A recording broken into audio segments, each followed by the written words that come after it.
السلام علیکم ورحمۃ اللہ وبرکاتہ۔ الحمد للہ رب العالمین والصلاة والسلام علی نبینا محمد وعلی آلہ وصحبہ اجمعین، اما بعد۔ آج وہ دن ہے کہ جب ہم عمدۃ الاحکام کی کلاس لیتے ہیں، عمدۃ الاحکام سے احادیث کا مطالعہ کرتے ہیں، وہ احادیث جن کا تعلق احکام و مسائل سے ہوتا ہے۔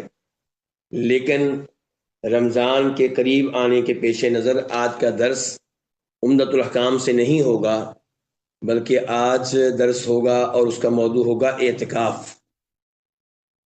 اعتکاف کے موضوع پہ آج کا درس ہے۔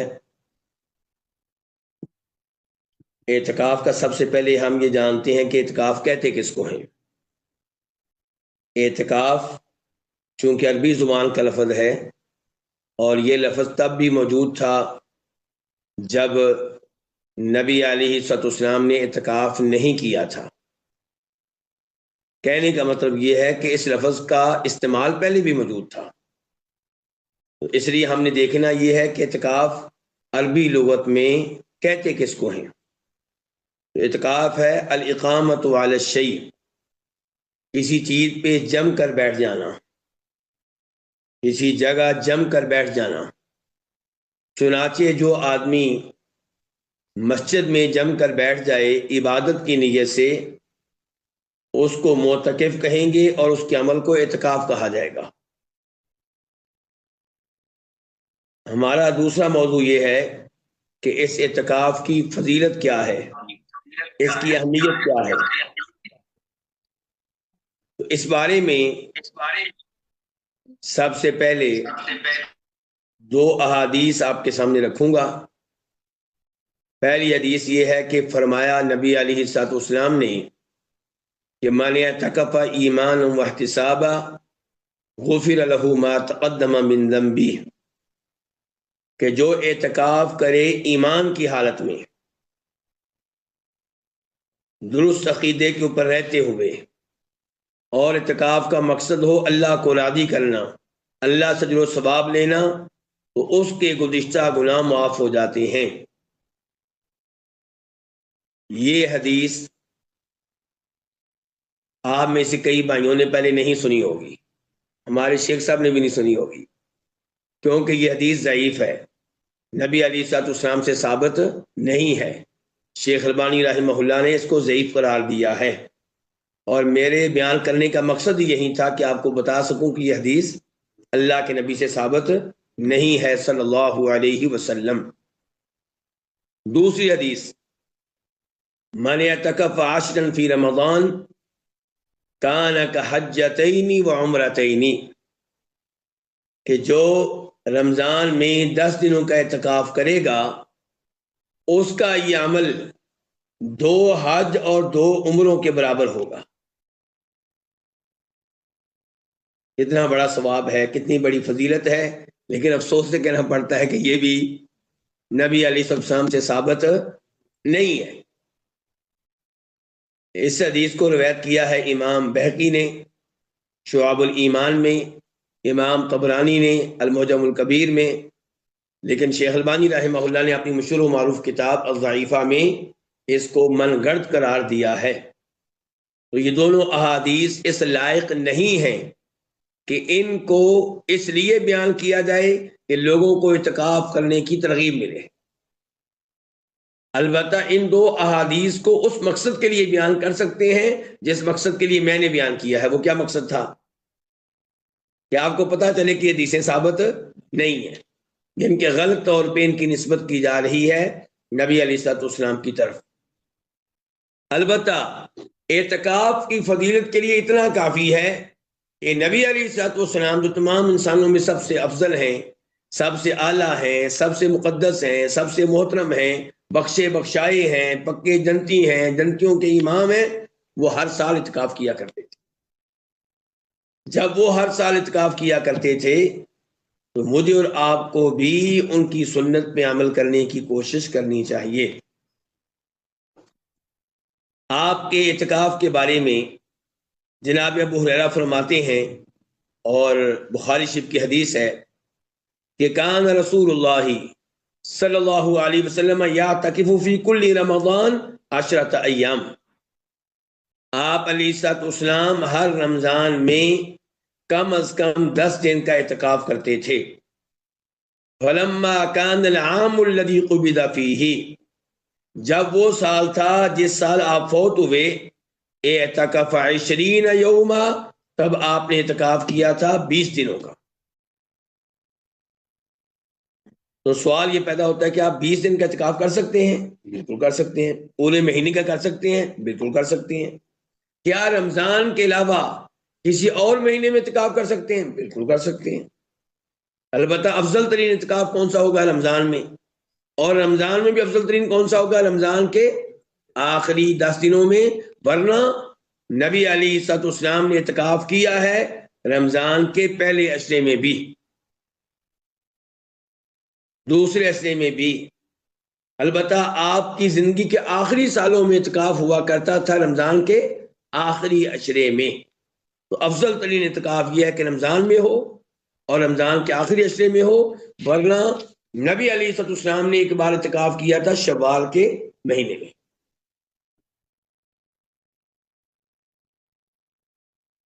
سیدہ عائشہ کہتی ہیں کان یعتکف العشر الاواخر من رمضان حتی توفاہ اللہ، کہ نبی علیہ الصلوۃ والسلام فوت ہونے تک رمضان کے آخری 10 راتوں میں 10 دنوں میں اعتکاف کیا کرتے تھے۔ اس حدیث کو بھی امام بخاری رحمہ اللہ نے روایت کیا ہے۔ اعتکاف جیسا کہ پہلے بتا چکا ہوں سنت ہے، افضل ہے، بہتر ہے، لیکن واجب نہیں ہے۔ البتہ اگر کوئی منت مان لے اعتکاف کرنے کی تو پھر اعتکاف کرنا اس پہ کیا ہو جائے گا؟ واجب ہو جائے گا۔ کسی نوجوان نے منت مان لی کہ اگر میری جلدی شادی ہو جائے یا اللہ تو میں 10 دن کا اعتکاف کروں گا، اب اعتکاف کرنا اس پہ کیا ہو جائے گا؟ واجب ہو جائے گا۔ اس کی دلیل کیا ہے؟ حدیث جسے روایت کرتے ہیں امام بخاری رحمہ اللہ، امام مسلم رحمہ اللہ، جناب عمر فاروق رضی اللہ تعالی عنہ سے، کہ انہوں نے نبی علیہ الصلوۃ والسلام سے گزارش کی، اللہ کے رسول میں نے زمانہ جاہلیت میں نیت کی تھی، منت مانی تھی کہ میں اعتکاف کروں گا 1 رات مسجد حرام میں، تو اب میرے لیے کیا حکم ہے؟ یعنی کہ منت میں نے مانی تھی زمانے کفر میں، جب میں کافر تھا، اب میں مسلمان ہوں، آپ بتائیں کہ میری اس منت کا کیا بنے گا؟ اس نظر کو پورا کروں یا نہ کروں؟ تو آپ علیہ الصلوۃ والسلام نے ارشاد فرمایا فَأَوْفِ بِنَذْرِكَ، کہ تو اپنی نظر کو پورا کر۔ اوفی آرڈر کے الفاظ ہیں، فعل امر ہے، یعنی کہ آپ لازمی طور پہ اس نظر کو پورا کریں۔ چنانچہ انہوں نے مسجد حرام میں 1 رات کا اعتکاف کیا، اور بتا چکا ہوں حدیث بخاری مسلم کی ہے۔ اس حدیث سے ہمیں ایک فائدہ بھی ملا۔ فائدہ یہ ملا کہ اہل مکہ جب کافر تھے تب بھی اللہ تعالیٰ کی عبادت کیا کرتے تھے۔ یہاں سے کیا پتا چلا کہ وہ اعتکاف کرتے تھے؟ اعتکاف کی منت کیوں مانی انہوں نے؟ کیونکہ اعتکاف کا تصور ان کے ہاں موجود تھا، اعتکاف کی عبادت ان کے ذہنوں میں موجود تھی، اور یہ بھی ہم جانتے ہیں کہ انہوں نے بیت اللہ تعمیر کیا تھا، بیت اللہ کا طواف وہ کرتے تھے، حج وہ کرتے تھے، حج اس زمانے میں بھی ہوتا تھا، حاجیوں کی خدمت کیا کرتے تھے، لیکن پھر بھی کافر کے کافر ٹھہرے۔ کیوں؟ عقیدہ صحیح نہیں تھا، عقیدے میں کفر و شرک موجود تھا۔ تو آج بھی ہمارا کوئی کلمہ پڑھتا ہے لیکن ساتھ ساتھ شرک کرتا ہے، تو اس کو مساجد بنانا، تہجد پڑھنا، روزے رکھنا، نفل پڑھنا، یہ چیزیں فائدہ نہیں دیں گی۔ اس لیے ہمیں توجہ دینی چاہیے مسلمانوں کے عقائد کی اصلاح پہ۔ آپ یہ دیکھیں کہ ماہ رمضان آنے والا ہے، تو ماہ رمضان کے تعلق سے احادیث کیا ہیں کہ من صام رمضان ایمانا واحتسابا غفر له ما تقدم من ذنبه، کہ جو رمضان کے روزے رکھے اس کے گزشتہ گناہ معاف ہو جائیں گے. اس میں کچھ شرط ہے یا بغیر شرط کے؟ جی دو شرطیں ہیں، ایک ہے ایمان اور ایک احتساب. کہ روزہ رکھیں ایمان کی حالت میں اور روزہ رکھیں اللہ سے اجر و ثواب لینے کے لیے. اچھا، ایمان کی حالت میں ایمان کے دشمن دو ہیں. ایمان کے دشمن دو ہیں. نمبر ایک، شک و شبہ. ایمان تو کہتے یقین کو ہے. تو اگر ایک نوجوان یونیورسٹیوں میں کچھ زیادہ ہی پڑھ لکھ گیا ہے اور اب وہ سوچتا ہے کہ پتہ نہیں اللہ ہے کہ نہیں ہے، لیکن گھر والوں کی وجہ سے روزے رکھ لیتا ہے، تو کیا یہ روزے اس کو فائدہ دیں گے؟ بالکل نہیں. اللہ کے اوپر ایمان کتنے فیصد ہونا چاہیے؟ کم از کم 80% کے 90%؟ کم از کم 100%. 100% اللہ پہ ایمان ہے تو انسان مومن ہے، ورنہ نہیں. ایسے ہی دوسرا نوجوان ہے، کیونکہ آج کل پڑھے لکھے نوجوان ہیں ہماری. میں کہا کرتا ہوں پہلے ہوتے تھے ان پڑھ، بڑی آسانی سے اللہ کو بھی مان لیتے تھے، اللہ کے رسول کو بھی مان لیتے تھے. کیا زمانہ تھا وہ. اب یہ نوجوان ہیں پڑھے لکھے، کہتے ہیں مولوی صاحب اتنی جلدی سے میں ماننے والا نہیں ہوں. ان کے وہ کہتا نہیں، لیکن مطلب اس کا یہ ہے کہ چاہے میں جنت میں چلا جاؤں، آپ کی بات اتنی جلدی میں نہیں مانوں گا. حالانکہ چاہیے یہ تھا کہ اب آپ نے سائنس پڑھ لی ہے، آپ کا اللہ پہ ایمان بڑھ جاتا. لیکن آپ سے ان پڑھ اچھے ہیں جن کے ایمان اللہ پہ مضبوط تھا.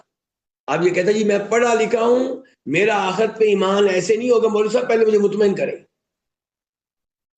آپ یہ کہتا ہے میرا تقدیر پہ ایمان اتنی جلدی نہیں ہوگا، مجھے مطمئن کریں. جی سبحان اللہ.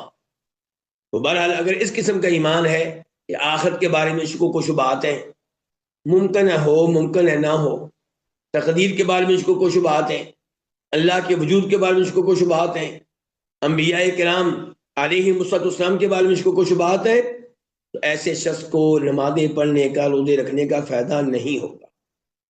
تو ایمان کا دشمن پہلے نمبر پہ پھر کیا ہوا؟ شک و شبہ.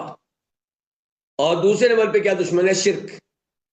اللہ پہ پکا یقین ہے، رسولوں پہ بھی پکا یقین ہے، آخرت پہ بھی پکا یقین ہے، تقدیر پہ بھی پکا یقین ہے، لیکن ساتھ ساتھ قبر والوں کو مشکل کشا، حاجت روا، غوث اعظم سمتا ہے، اللہ سے بھی دعائیں کرتا ہے، مدد مانگتا ہے، ساتھ ساتھ قبر والوں سے بھی مانگتا ہے. تو اگر یہ صورتحال ہے تو پھر ایمان موجود نہیں ہے.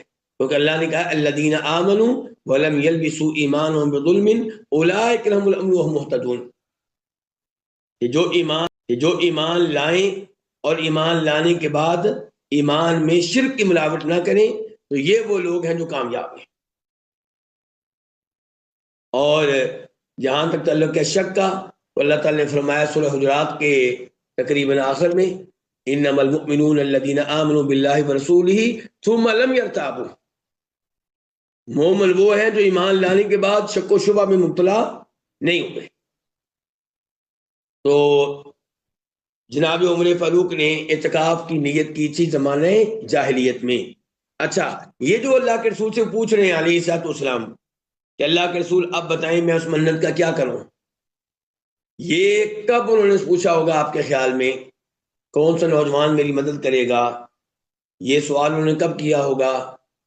جب حج کرنے گئے تھے اس موقع پہ، یا جب جنگ بدر جیتی تھی اس موقع پہ، جب صلح حدیبیہ کے لیے گئے تھے اس موقع پہ، کب کون سا نوجوان میری مدد کرے گا؟ یہ سوال انہوں نے تب کیا تھا جب مکہ فتح ہوا تھا. مکہ فتح کرنے کے بعد نبی علیہ السلام اور صحابہ کرام چلے گئے تھے حنین اور طائف. کس کام کے لیے؟ جہاد وغیرہ کرنے کے لیے. جب جہادی امور سے فارغ ہوئے اور آپ مقام جیرانہ پہ موجود تھے، تو تب آپ کا پروگرام بنا کہ مدینہ جانے سے پہلے ایک عمرہ کر لیا جائے. تو اس موقع پہ جناب عمر فاروق نے پوچھا تھا اللہ کے رسول میں نے زمانے جاہلیت میں منت مانی تھی اعتکاف کرنے کی مسجد حرام میں، تو اب بتائیے میرے لیے کیا حکم ہے؟ تو آپ نے کہا تھا اپنی منت کو پورا کرو. جو انہوں نے ایک رات اعتکاف کیا تھا.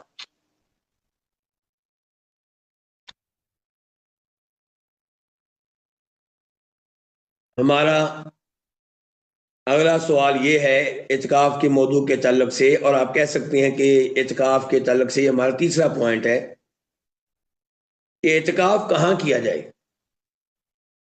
کیا اعتکاف مساجد میں ہوگا یا گھروں میں بھی ہو سکتا ہے؟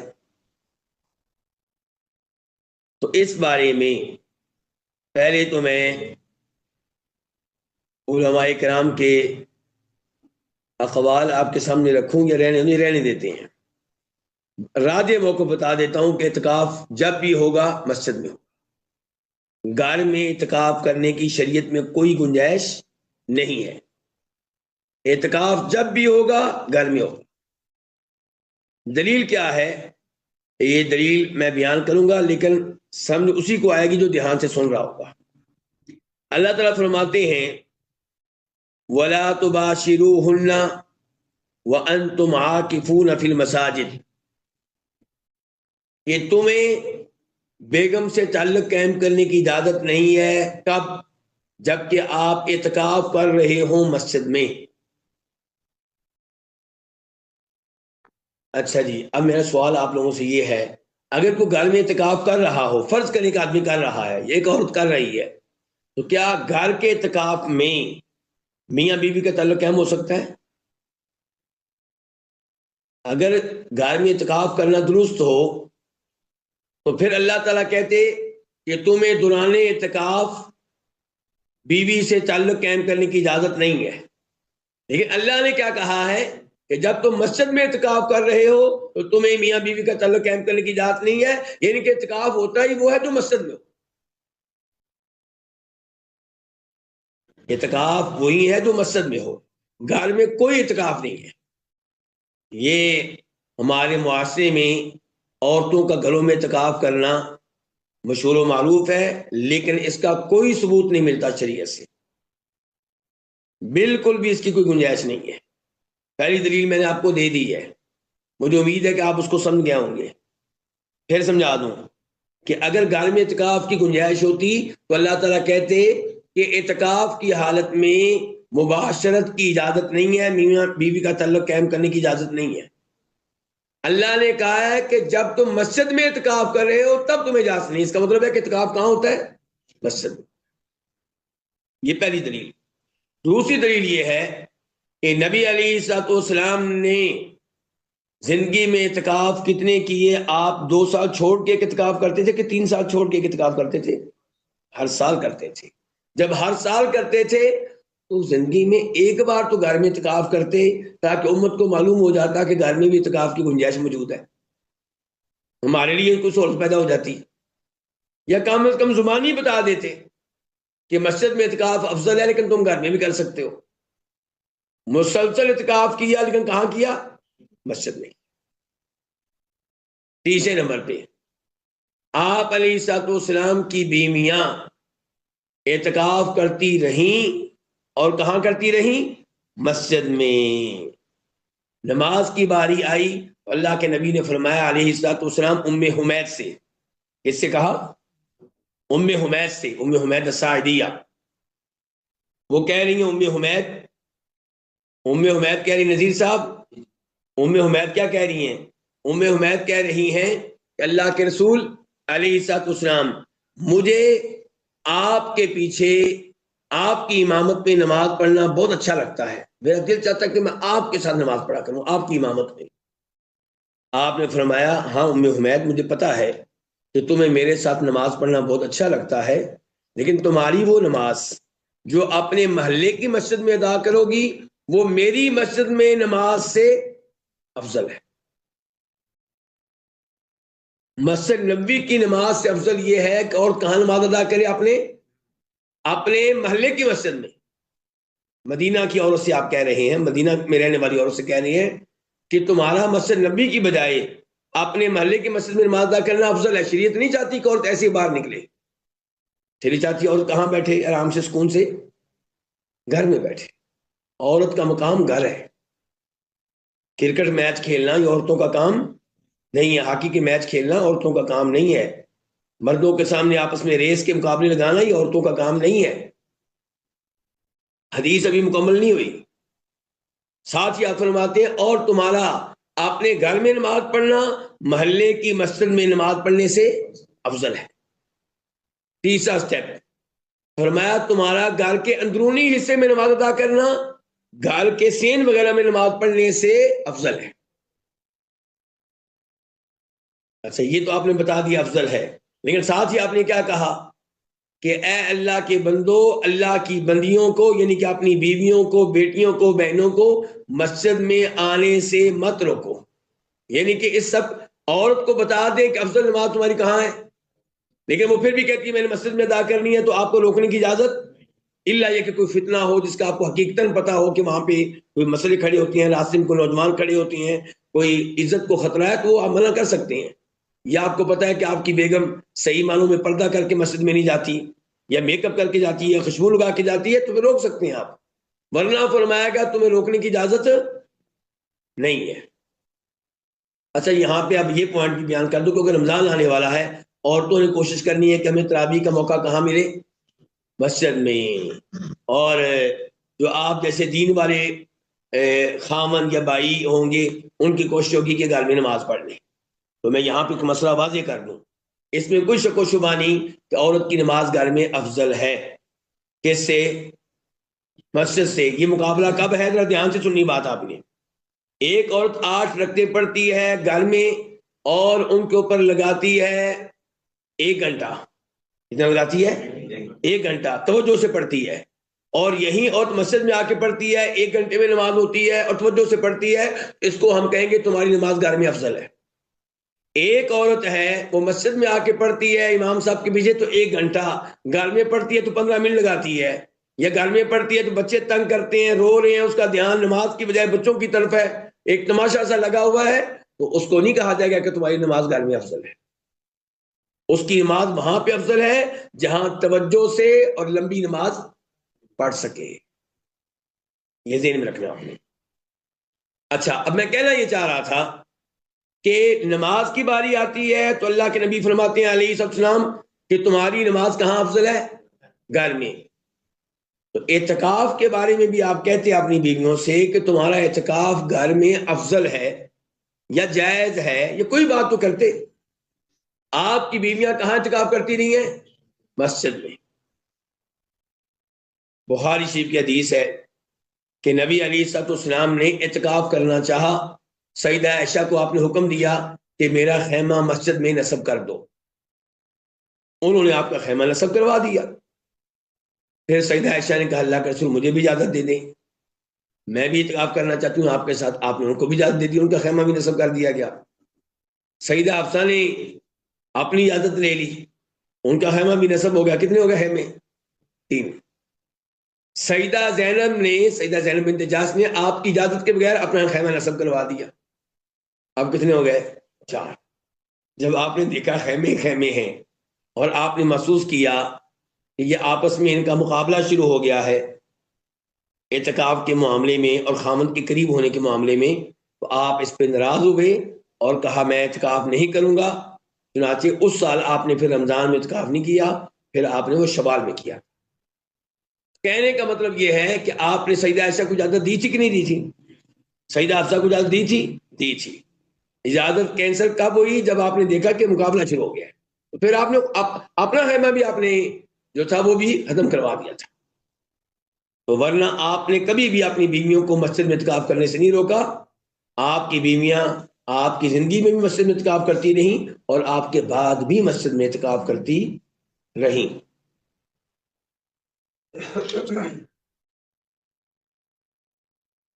تو گھر میں اعتکاف کا شریعت میں کوئی وجود نہیں ہے، یہ ہمارے بھائیوں کا دھکا ہے کہ بس دھکا کر رہے ہیں کہ گھر میں اعتکاف کریں۔